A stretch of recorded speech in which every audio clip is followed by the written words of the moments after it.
Fitzgerald grew up in an upper-middle-class family. He attended St. Paul's Academy as a child and later went on to Princeton University. Fitzgerald took an interest in writing and theatrics at a young age. He wrote short stories for the newspaper at St. Paul's and scripts for the Triangle Club, Princeton's theater group. Fitzgerald left university in 1917 to join the Army. It was there that he met Zelda Sayre, a strikingly beautiful flapper. They got engaged within 1 year, but Zelda broke the engagement a few months later because she did not think he could support her in the condition he was in.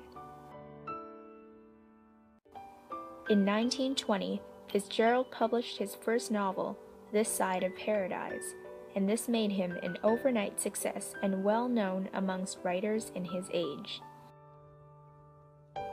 A few weeks later, Zelda married him at St. Patrick's Cathedral in New York City. In 1922, their only daughter, Frances Scotty Fitzgerald, was born. The Fitzgeralds were notorious for hosting wild parties and moved around constantly, never staying in one place for more than a year. To support their expensive lifestyle, Fitzgerald wrote many short stories for different magazines and newspapers, but his main passion was still writing novels. In 1922, his second novel, The Beautiful and Damned, was published, and it sold successfully, just like the first one. After this, Fitzgerald and his family moved to Long Island, and their life revolved around partying and drinking more than ever. This was the beginning of the dysfunction to their marriage, and Fitzgerald's novel, The Beautiful and Damned, was the perfect evidence that this was the case. To find inspiration and in searching for a new environment, the Fitzgeralds moved to France in 1924. There, he finally settled down to work on his third novel, The Great Gatsby. He believed this novel would be his finest work of a masterpiece. When it was published 1 year later, Fitzgerald had such high expectations for this novel that he was deeply disappointed when it didn't sell as well as his first two. While in Paris, Fitzgerald incidentally met a very successful writer named Ernest Hemingway. The two became friends as writers, but were never very close. Hemingway was a lot more famous and successful than Fitzgerald, and because of this, there was always an invisible tension between them. After this, Fitzgerald's life began to descend in a downward spiral. He drank so heavily that it was beginning to interfere with his ability to write. His wife Zelda suffered from several mental breakdowns. She was diagnosed with schizophrenia, and from here, she was transferred from one clinic to another. In 1934, he finally published his fourth novel, Tender is the Night. It was generally not well accepted by the general public, mostly because the people in the dirty 30s did not want to read about the glamour and parties of the 1920s, something they couldn't relate to at all at the time. Fitzgerald moved to Hollywood in 1937 to become a screenwriter and editor for Metro-Goldwyn-Mayer. At Hollywood, he met a young actress named Sheila Graham. Even though Fitzgerald made it clear that he would not divorce his wife, his charm still drew Sheila to him. The two began a long-term affair. Fitzgerald edited and wrote many scripts, but did not get many screen credits in return. When success did not come to him like he had hoped, he turned to alcohol once again. He would spend days drunk on gin and beer, and because of his drinking problems, his reputation slowly suffered until no film producer or magazine offered him any positions.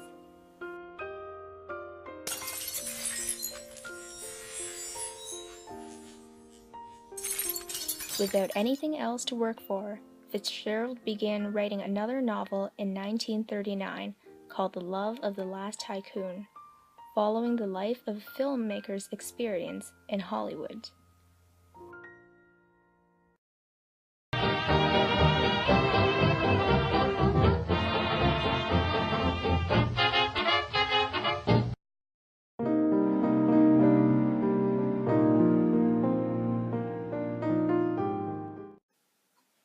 My writing actually reflects much of my own life. For example, in my novel The Side of Paradise, Amory Blaine attended Princeton just like I did. Amory's mentor, Monsignor Darcy, is based off of my own mentor and dear friend, Father Signore Fay, and Amory joined the military forces for World War I, as I did myself. My second novel, The Beautiful and Damned, surrounds a young couple's marriage that slowly fell apart, which, in a way, reflected some of the dysfunctional aspects of the relationship with my wife Zelda. In The Great Gatsby, the main character Jay Gatsby met the girl of his dreams while he was in the army, just like how I met Zelda when I was serving in the forces. A main theme that's present in all of my novels is the failure of the American dream, caused by the love of their life. All of the main characters in my novels were trying to strive for the American dream, that ideal lifestyle, just reaching for it, chasing it, but never truly getting a hold of it. And that, in a way, describes the success and failure of my own life.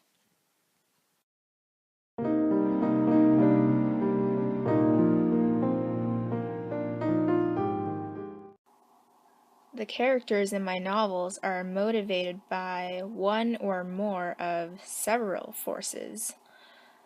All of the main characters are greatly influenced by love, of course. All of them are severely driven by the will to become successful.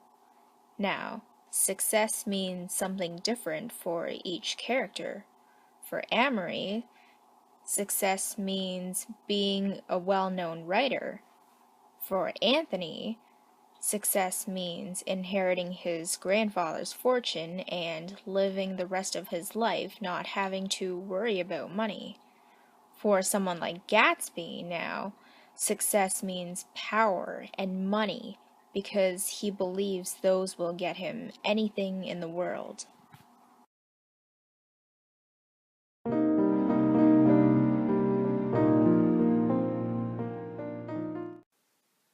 Well, I would have to say my family, because growing up, my family wasn't very wealthy, and being in a school where most of the other children were, I always felt out of place, like I didn't belong.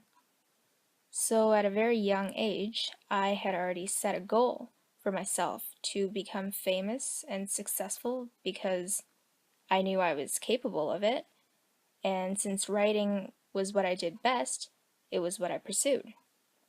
I write because I enjoy it very much, and no one has really influenced me to do it. I do it because I just love writing.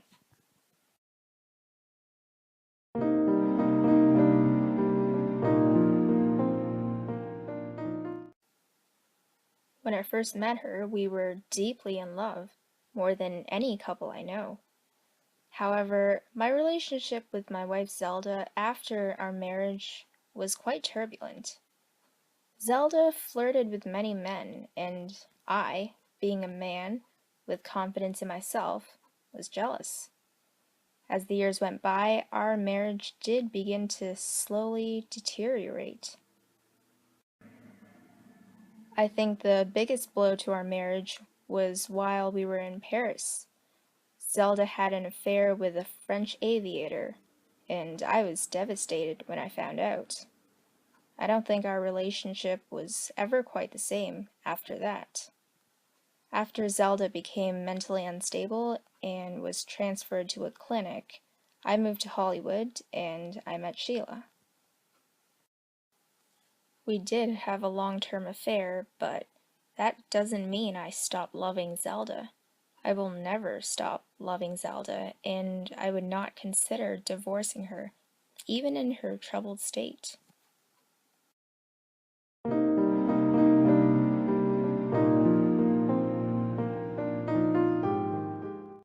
Critics have had mixed responses to my work.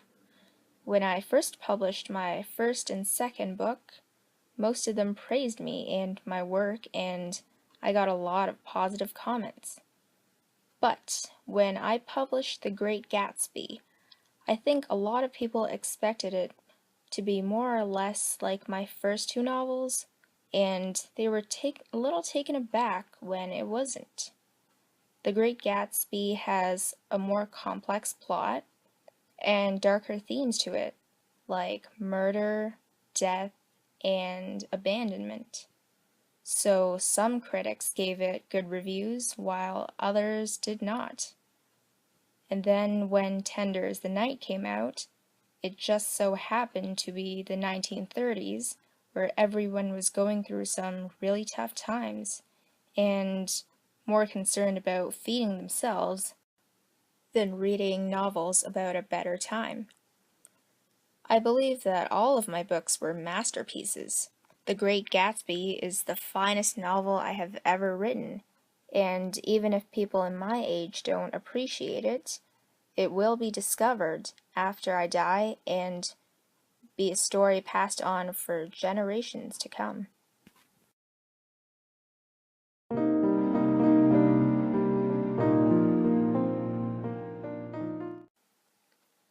I think that as a serious writer, you not only have to be passionate about what you write, but also be a dedicated writer. I lost many opportunities in my life because I devoted so much of my life to drinking and partying that I lost control of what I do best. To be a serious writer means you're willing to put aside anything to make room for your writing.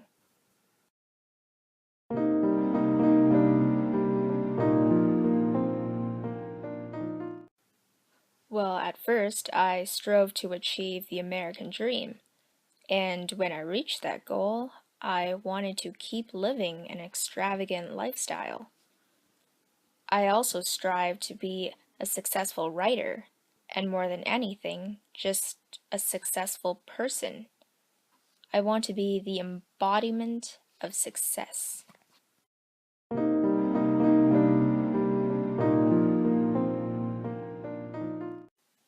I want very much to go down in history as a significant and brilliant author. I want to always be known as a classic author, be the one that represents writing of the Jazz Ages, like Chaucer is of the medieval times and Shakespeare is of the Renaissance. I just want history to know me as a one-of-a-kind writer.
F. Scott Fitzgerald was an underappreciated author when he was alive, and it wasn't until more than 10 years after his death that people started to recognize his writing as extraordinary. Today, Fitzgerald is known as a classic representation of the Jazz Ages, and his novel The Great Gatsby has sold millions of copies all around the world.